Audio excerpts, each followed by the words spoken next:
Just since 1996, before the national economy collapsed last year, I should say just since 2006, before the national economy collapsed on top of our already dying one, the New York Stock Exchange set 54 record level highs just in that 3 years. We never saw it. It never changed us.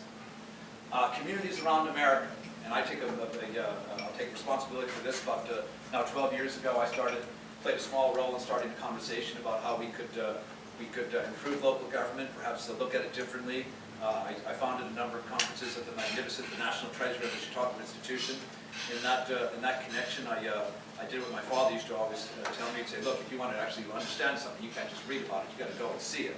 So I got on a plane. I've done what we've all done. I went to Charlotte, Mecklenburg County, the place that's taken so many of our young people. I went to Fairfield County, Virginia. I went up to Portland, Oregon, the Louisville, Kentucky. I'm sure you've been there. All nice places. All really nice people. Couldn't hold a candle. Could not hold a candle to what we have here in terms of man-made and God-given gifts.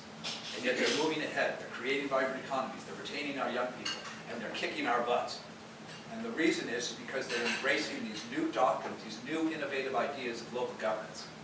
In the course of these past 4 years, not only have I attended, let's see, the other night was my 255th town or village board meeting in Erie County. I've also gone to town board meetings outside. And by the way, let's tell the truth. You go to a local government meeting here in our community, you're told to sit down, remain quiet, and not making quick moves. The honest to God truth. You go to town board and there's an atmosphere of rancor and bitterness. It's not us. And we don't, it doesn't have to be. And yet we accept it. Well, I don't accept it. Because I've gone to these other community meetings, and you know what? Where our village board meeting is a lecture, in other communities, it's a conversation. And I can tell you that interviewing our local politicians' counterparts around the country, the most innovative ones, the most forward-looking ones, the most interesting ones, and the dynamic ones, here's what they tell me. What they say is if you're a local elected official in America today, every decision you make should be made in service of one idea, and it's a very simple idea. And that idea is that an educated, healthy, protected, and diverse community attracts other people.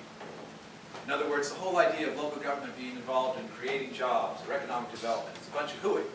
And what's happening today in America, in local governance, the buzzword, it used to be regionalism, it used to be consolidation. They've all done that. We've missed that boat. That ain't coming back. The new buzzword, the new sizzle is retrenchment. And the really forward-looking local officials, they're sort of gathering themselves back in. And they're dropping all of the extraneous work, and they're focusing on those public policies in which they can have the most effect. Education, land use planning to restore bucolic settings like this, transportation, and the like. I have to tell you something else. And this is under the category of tough love.